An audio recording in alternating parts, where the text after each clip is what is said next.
Christmas ଶବ୍ଦ ଶୁଣିବା ମାତ୍ରେ ହିଁ ଆମେ ସମସ୍ତେ ଆଲୋକ, ଉପହାର ଆଉ ଆନନ୍ଦ ବିଷୟରେ ଚିନ୍ତା କରୁ। ଖ୍ରୀଷ୍ଟମାସର କାହାଣୀ ସବୁବେଳେ ଅସାଧାରଣ ଏବଂ ଚମତ୍କାର। ପ୍ରତ୍ୟେକ କ୍ଷେତ୍ରରେ ସବୁ ଭଲ ଏବଂ ସୁନ୍ଦର ଲାଗେ, ସମସ୍ତେ ଆନନ୍ଦ କରନ୍ତି, ଆଉ କିଛି ଭୁଲ ନଥାଏ।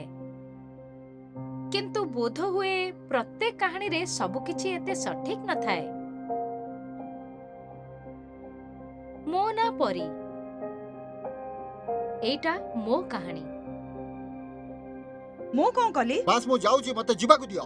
ତୁମେ ଏମିତି କରିପାରିବନି। ବହୁତ ହେଇଗଲା, ବାସ୍ ଏବେ ତୁମ ତୁମ ସମସ୍ୟା ସହିତ କଣ? ବହୁତ ସହିଲି ମୁଁ। ମତେ ଏବେ ମୋ ଜୀବନ ବଞ୍ଚିବାକୁ ହେବ। ଜୀବନ ବଞ୍ଚିବାକୁ ହେବ ମାନେ କଣ? ଯେତେବେଳେ ଦେଖିବ ଅଫିସ ନହେଲେ ମା ସୋମବାର ଠାରୁ ନହେଲେ ଶୁକ୍ରବାର ବାହାର ଯାତ୍ରା। ପର୍ଯ୍ୟନ୍ତ ମୁଁ ତୁମ ପାଇଁ ଆଉ ପିଲାମାନଙ୍କ ମୋ ପାଇଁ କାମ ପାଇଁ କରୁଛି। କରୁନା। ମୁଁ ଆଉ କାହା ପାଇଁ କାମ କରୁଛି? ଏହା ତୁମ ଆଉ ଆମ ଯେତେବେଳେ ପରିବାର ଦେଖ ପାଇଁ ନୁହେଁ ନିଜ କି? ମନ ଇଚ୍ଛା କାମ କରୁଛ। ମୁଁ ଆଉ ସହି ନା, ପାରିବିନି। ମୁଁ ଆଉ ସହିପାରିବି ନାହିଁ। ବର୍ତ୍ତମାନ ଏହାକୁ ଶେଷ କର ଆଉ ମତେ ଯିବାକୁ ଦିଅ। ତୁମ ବାଜେ କଥା ବନ୍ଦ ମୋର କର। କୌଣସି ଆପତ୍ତି ନାହିଁ। ମୁଁ ଏଠୁ ଯାଉଛି।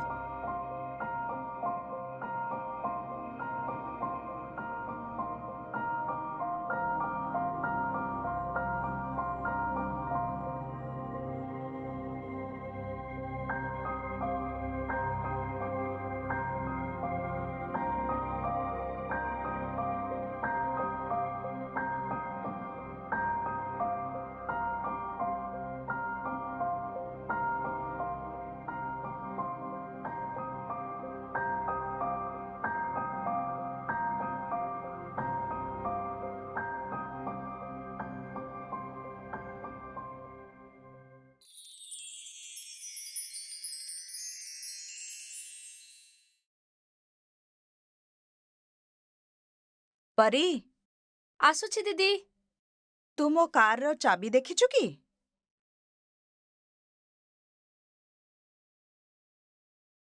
ସତରେ ତୁ ଆସିବୁନି? ପରୀ, ତତେ କେବେ ନା କେବେ ଏହାକୁ ଛାଡ଼ିବାକୁ ହବ। ନାହିଁ।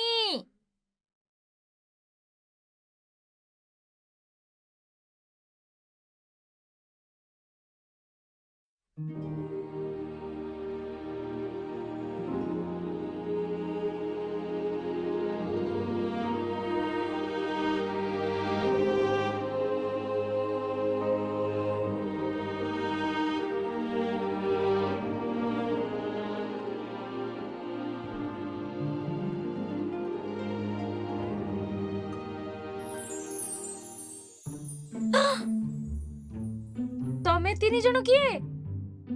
ଆମେ ଜିହୁଦୀ ମାନଙ୍କର ରାଜାଙ୍କୁ ଖୋଜିବାକୁ ଆସିଛୁ।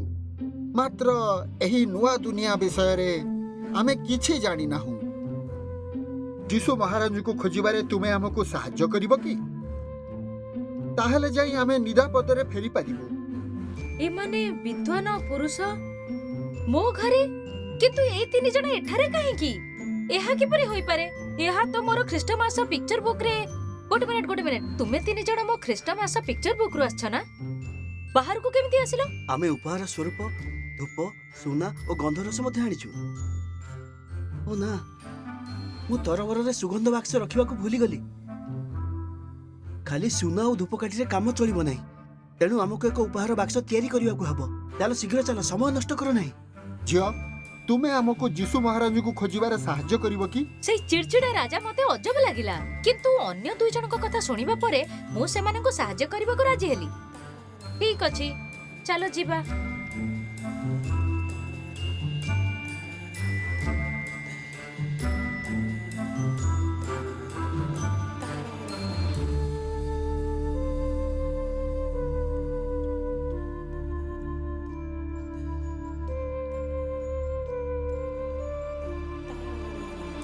ଆରେ ମୋତେ କୁହ, ଏଇ କାଚର ଅଜବ ଜିନିଷଟା କ'ଣ? ତୁମେ କାହିଁକି ସବୁ କିଛି ଜାଣିବାକୁ ଚାହୁଁଛ? ମୋ ଜିନିଷକୁ ଛୁଅ ନାହିଁ। ଗୋପନୀୟତା ନାମକ କିଛି ଜିନିଷ ଅଛି, ବୁଝିଲ?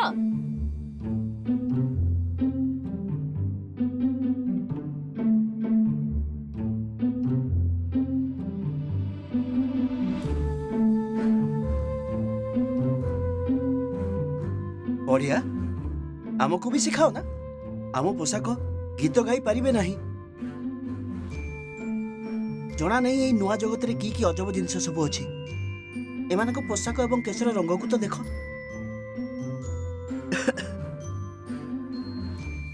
ଠିକ ଭାବେ ନିଶ୍ୱାସ ବି ନେଇ ହଉନି। ତୁମେମାନେ ଏତେ କଣ ଜାଣୁଛ? ଓହୋ, ଶାନ୍ତ ହୁଅ ଆଉ ଆରାମରେ କଥାବାର୍ତ୍ତା କର। ଏହି ସମୟ ଅଲଗା। ଆଉ ଜାଣ ଯେ ବିରକ୍ତ ହେଇ ଆଜି ପର୍ଯ୍ୟନ୍ତ କାହାର ଭଲ ହେଇନାହିଁ। କେବଳ ତିକ୍ତତା ବଢ଼େ। ମନରେ ଅଭିଯୋଗ ଏବଂ ଘୃଣା ରଖିଲେ କେବଳ ନିଜକୁ ହିଁ କଷ୍ଟ ହୁଏ।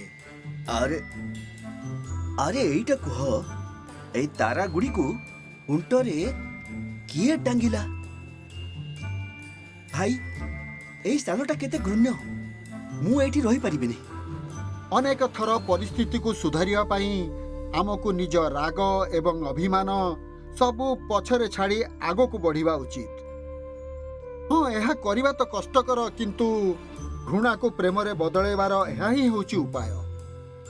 ଆମକୁ ନମ୍ର ରହିବା ଆବଶ୍ୟକ ସାର୍। ଆଗକୁ କେବଳ ତୁମର ହିଁ ଭଲ ହେବ। କ'ଣ ଠିକ କହିଲି ନା ପରି? ଏବେ ମୁଁ ତୁମ ବଡମାନଙ୍କ ଆଗରେ କଣ କହିବି? ଟ୍ୟାକ୍ସି! ଭାଇ, ଦୟାକରି ଏମାନଙ୍କୁ ଏଠାରୁ ନେଇ ସେଠାରେ ଛାଡ଼ି ଦେଇ ପାରିବ କି? ଭାଇ, ଏହା କେତେ କ୍ଷୀର ଦିଏ? ନେଇଯାଅ ନା ଭାଇ, ଧନ୍ୟବାଦ। मैंने ସେହି ତିନି ରାଜାଙ୍କୁ ଆଗକୁ ଯିବାର ରାସ୍ତା ଦେଖେଇଦେଲି। ଯେତେବେଳେ ମୁଁ ଅନ୍ୟ ପାଖକୁ ଦେଖିଲି, ବିଶ୍ୱାସ କରିପାରିଲି ନାହିଁ। ଏମାନେ ଏଠାକୁ ବି ଆସିଗଲେ। ହେ, ତୁମେ ଦୁହେଁ? ଆରେ ଝିଅଟି କିଏ ମା? ତୁମେ ଜାଣିଛ କି? ଆରେ ଝିଅ, ଆମେ ତ ମେଷପାଳକ। ଅଳ୍ପ ସମୟ ପୂର୍ବରୁ ଏଆଡୁ ଜଣେ ଦେବଦୂତ ଆସିଲେ। ସେ ଆମକୁ ଖ୍ରୀଷ୍ଟଙ୍କ ବିଷୟରେ କହିଲେ। ଏବେ ଆମେ ସେ ଖ୍ରୀଷ୍ଟଙ୍କୁ ଖୋଜୁଛୁ। କିନ୍ତୁ ଏଇ ଖ୍ରୀଷ୍ଟ ମିଳୁନାହାନ୍ତି। ତୁମେ ସାହାଯ୍ୟ କରିବ କି ମୋତେ ଖ୍ରୀଷ୍ଟଙ୍କୁ ଖୋଜିବାରେ? ମୁଁ ଜାଣେ ନାହିଁ ଏଇ ଖ୍ରୀଷ୍ଟଙ୍କୁ କେଉଁଠି ପାଇବ, କିନ୍ତୁ ହଁ, ମୁଁ ନିଶ୍ଚିତ ଭାବେ ତୁମକୁ ସାହାଯ୍ୟ କରିପାରିବି। ଚାଲ। କିନ୍ତୁ ଏକ ସମସ୍ୟା ଅଛି। କ'ଣ? ଆମ ମେଷ ବି ମିଳୁନି। ଆରେ ତାକୁ ମୁଁ କେତେ ଖୋଜିଲିଣି, ହେଲେ ମିଳୁନି। ହେଲେ ଭାଇ, ମେଷକୁ ଖୋଜିବାକୁ ହିଁ ପଡ଼ିବ। ଖୋଜିବାକୁ ତ ପଡିବ ନା। ଚାଲ। ଗୋଟିଏ ମେଷ ପାଇଁ ତୁମେମାନେ ଏତେ ଚିନ୍ତିତ? ଆରେ ମୂର୍ଖ, ତୁ କ'ଣ କହୁଛୁ? ଆରେ ଚୁପ୍ କର, ମୁଁ ଅଛି ନା। ଆରେ କ'ଣ ମୁଁ କହୁଛୁ? କଥାବାର୍ତ୍ତା କରୁଛି, ତୁ ଶାନ୍ତ ରହ ହେଲା। ଦେଖ ଝିଅ, କଥା କ'ଣ କି, ମୋର ଗୋଟେ କୁନି ଝିଅଟିଏ ଅଛି, 4 ବର୍ଷର। ଛୋଟିଆ ଝିଅଟିଏ, ତାର ଛୋଟ ଛୋଟ ହାତ ପାଦ।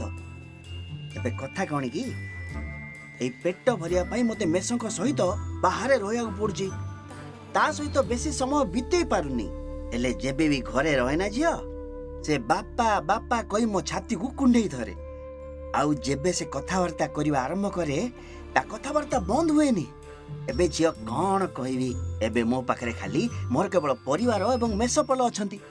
ଏବେ ଏହାର ସୁରକ୍ଷା ଏବଂ ଖୁସି ପାଇଁ ମୁଁ କିଛି ବି କରିପାରେ, ମାନେ କିଛି ବି। ଏଇଟା ତୁମର ବିଚାର। ପରିବାର ଏବଂ ସମ୍ପର୍କ ସମସ୍ତଙ୍କ ପାଇଁ ନୁହେଁ। ମୋର ପରିବାର ନାହିଁ, କିନ୍ତୁ ତାହା ମୋ ପାଇଁ ଆଦୌ ଗୁରୁତ୍ୱପୂର୍ଣ୍ଣ ନୁହେଁ। ତୁମର ପରିବାର ସହିତ କ'ଣ ହେଲା? ତୁମେ କେମିତି ହରେଇଲ? ଆରେ, ମୋର ପରିବାର ହଜି ନାହାନ୍ତି।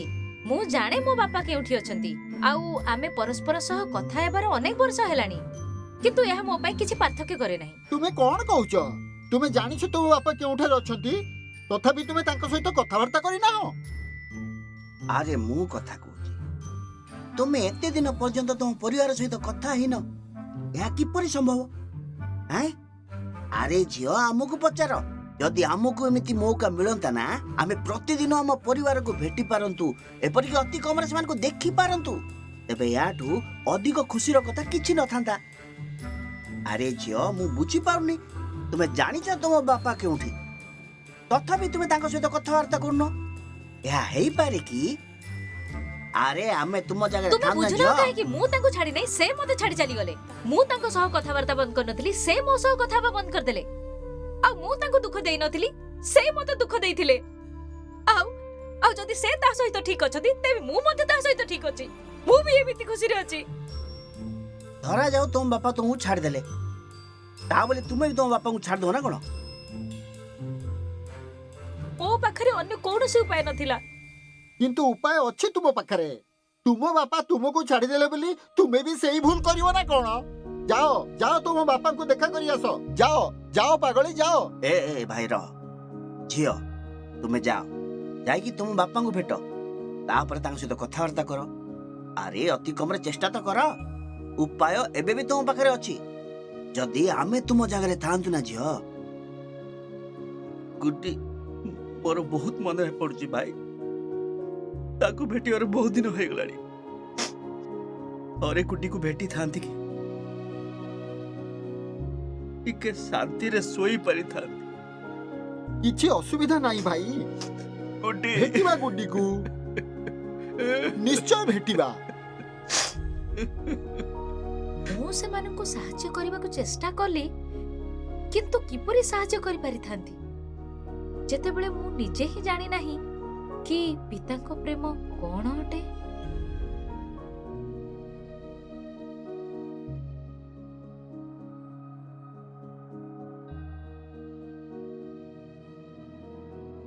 ଦୟାକରି ଶୁଣ ଆମକୁ ସାହାଯ୍ୟ ଦରକାର ମୋ ପତ୍ନୀ ଗର୍ଭବତୀ ପ୍ରସବ ଯେକୌଣସି ସମୟରେ ହେଇପାରେ ପାଖରେ କୌଣସି ଜାଗା ଅଛି କି ଡାକ୍ତରଖାନା ଏଠୁ 1 ଘଣ୍ଟା ଦୂରରେ ଆମେ ସେଠାକୁ ଯାଇପାରିବା।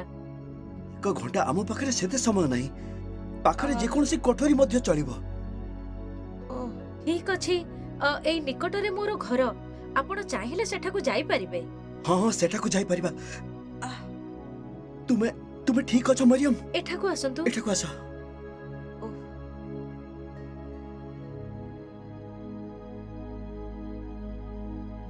ମରିୟମ ଏବଂ ଏହି ପିଲାକୁ ବଞ୍ଚାଇବା ପାଇଁ ମତେ ଅନେକ ଅସୁବିଧାର ସମ୍ମୁଖୀନ ହେବାକୁ ପଡ଼ିଲା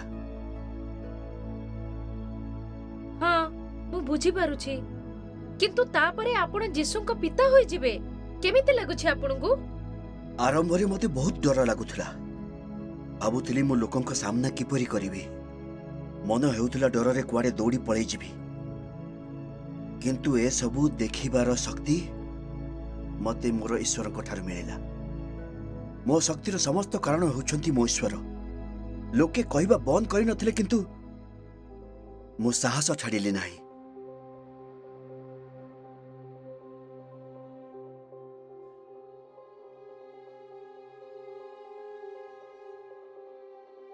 କିନ୍ତୁ ଆପଣ ସେହି ଲୋକମାନଙ୍କ ସହିତ କିପରି ବ୍ୟବହାର କଲେ ଯେଉଁମାନେ ଆପଣଙ୍କ ଏବଂ ମରିୟମଙ୍କ ସହ ଏତେ ଭୁଲ କଲେ?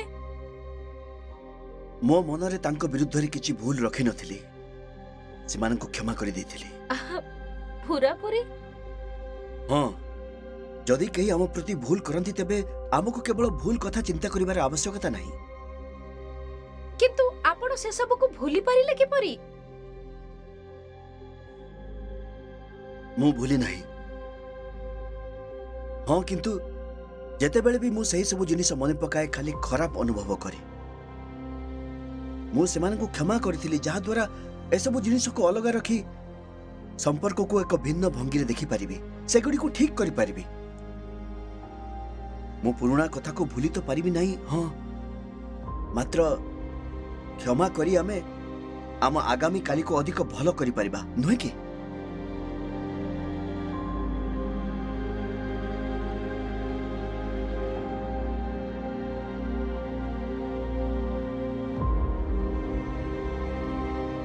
ଆପଣ ମରିୟମକୁ ନେଇ ଭିତରକୁ ଯାଆନ୍ତୁ ମୁଁ ଏହି କ୍ଷଣି ଆସୁଛି। ତୁମେ କାହା ପାଇଁ ଅପେକ୍ଷା କରୁଛ? ସାଙ୍ଗମାନଙ୍କର।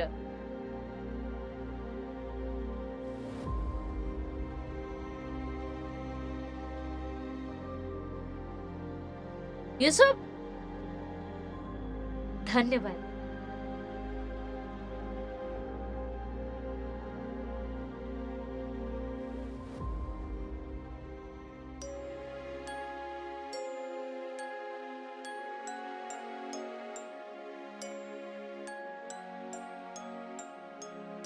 पूरापूरी ठीक समय आसीछ तुमे तुम ख्रीष्ट को खोजुथिल ना चल भीतर को जीवा तुमर ख्रीष्ट सेठी अछंती।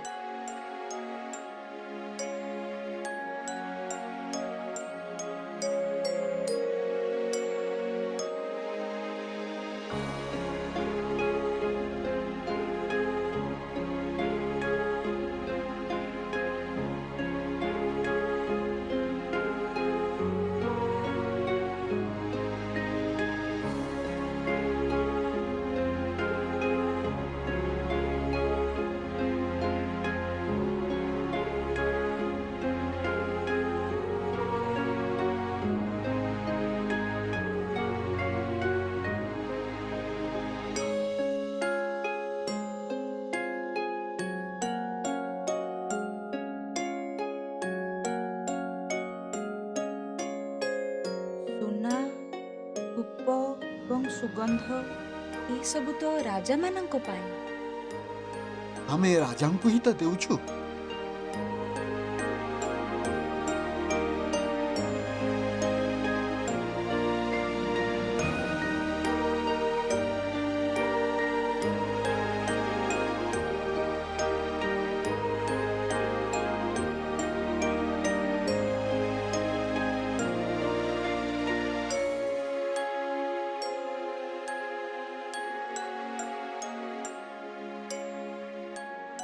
ମୋ ପାଖରେ ତୁମକୁ ଦେବା ପାଇଁ ଏଇ ତୁଷାର ଗ୍ଲୋବ ବ୍ୟତୀତ ଆଉ କିଛି ନାହିଁ। ପୂର୍ବେ ଏହାକୁ ଦେଖି ମୁଁ ଦୁଃଖୀ ହେଉଥିଲି, କିନ୍ତୁ ଏବେ ଯେମିତି ଏକ ନୂଆ ପୁରସ୍କାରର ଖୁସି ମିଳୁଛି, ଏକ ନୂଆ ପୁରସ୍କାରର ଆଶା ମିଳୁଛି, ଆଉ ମୁଁ ଖୁସି ଚାହୁଁଛି ଏବଂ ତାହା ହିଁ ମୋର ପସନ୍ଦ।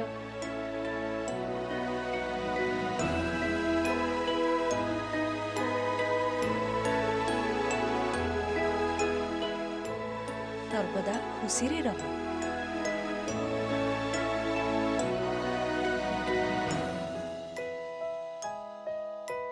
ଆପଣ ସମସ୍ତଙ୍କୁ ମଧ୍ୟ ଧନ୍ୟବାଦ।